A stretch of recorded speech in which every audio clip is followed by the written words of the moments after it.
Friends this is Panjwani again. Friends यहाँ पे हमारा एडिट वाला जो ऑप्शन था वो कंप्लीट हो चुका है, तो अब हमें एक डिलीट का ऑप्शन देना है। तो हम जाते हैं मैनेज सर्विसेज वाले पेज में, और ये जो हाइपर लिंक हमने बनाया था इसको मैं कॉपी कर लेता हूँ, और इसी तरह एक और हाइपर लिंक आ जाएगा। तो यहाँ पे मैंने एक और हाइपर लिंक को पेस्ट कर दिया, ठीक है, मतलब इसी को पेस्ट कर देंगे। तो इसको फिर से कॉपी कर लेते हैं, सही से कॉपी हो नहीं पाया था। तो इसको मैंने कॉपी किया एंड यहाँ पे कंट्रोल V करके पेस्ट कर दिया।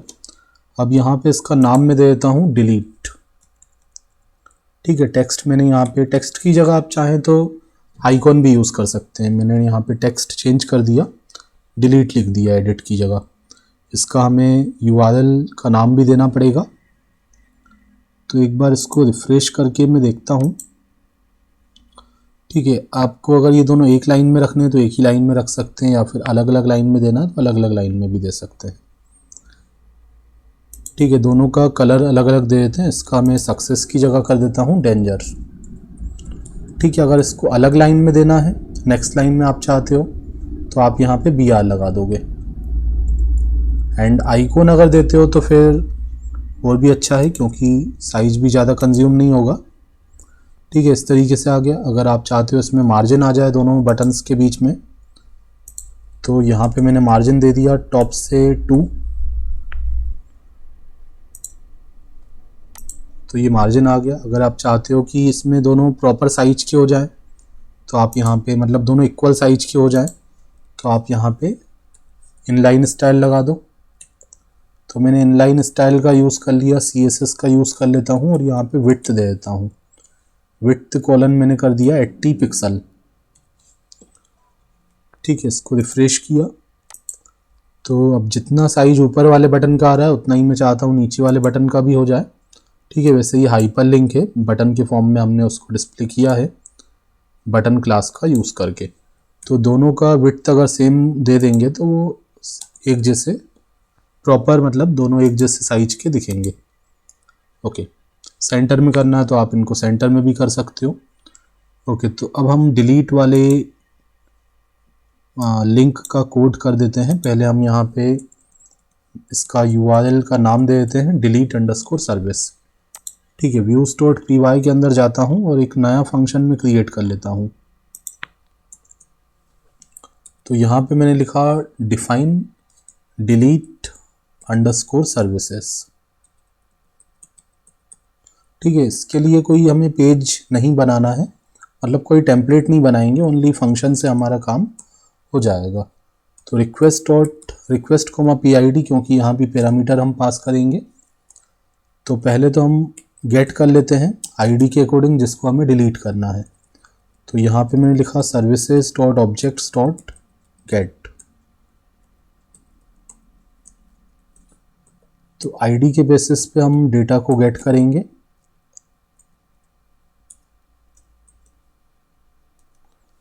सर्विस,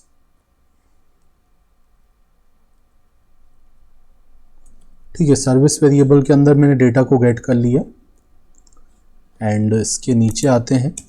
अब हमें इस रिकॉर्ड को डिलीट करना है। तो आपके पास प्री डिफाइंड फंक्शन होता है डिलीट नाम का,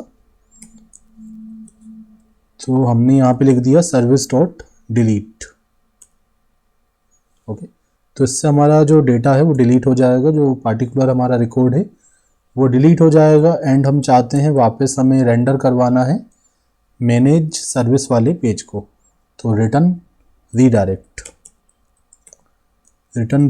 एंड ब्रैकेट लगा के यहाँ पे मैंने लिखा manage_service,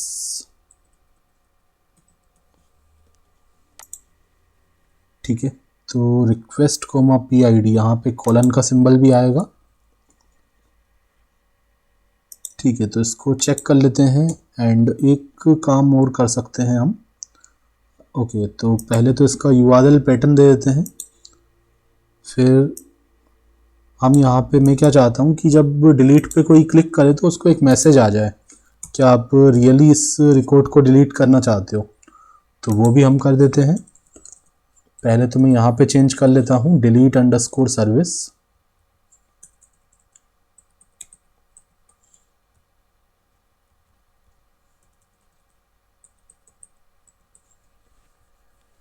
ठीक है, अब मैं जाता हूँ एडिट सर्विस,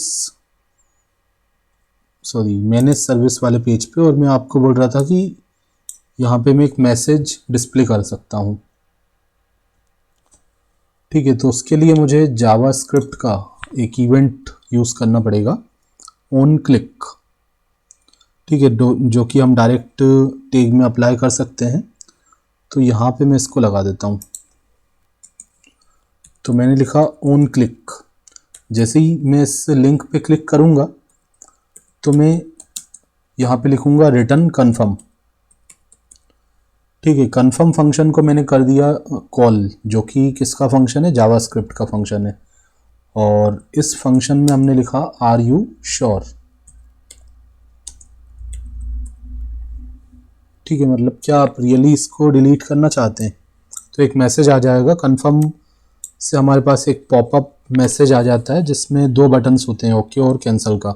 ओके करेंगे तो ये हमें ट्रू रिटर्न करेगा। ट्रू के केस में क्या होगा, डेटा डिलीट हो जाएगा। एंड अगर हम कैंसिल पे क्लिक करेंगे तो फॉल्स रिटर्न होगा, एंड उस केस में हमारा डेटा डिलीट नहीं होगा। तो इसको कर दिया रिफ्रेश, तो एक बार ये रीलोड होगा। Delete services not defined, delete service. ठीक है, फंक्शन का जो नाम था वो मैच नहीं हो रहा था। ओके, अब आप देखो डिलीट के ऑप्शन पे मैं क्लिक करता हूँ तो ये आपको मैसेज आ गया। कैंसिल पे क्लिक किया तो डिलीट नहीं हुआ। अब मैं ओके पे क्लिक करूँगा तो रिकॉर्ड डिलीट हो जाना चाहिए। अब डिलीट तो हो गया, लेकिन हमने रीडायरेक्ट करवाया है यहाँ पे मैनेज सर्विस पे, तो यहाँ प्रॉब्लम हो रही है। तो यहाँ हमें, ठीक है, मैनेज सर्विस पे अगर मैं इसको रीडायरेक्ट करवाता हूँ, एक मिनट में, मैनेज, ओके मैनेज सर्विसेज।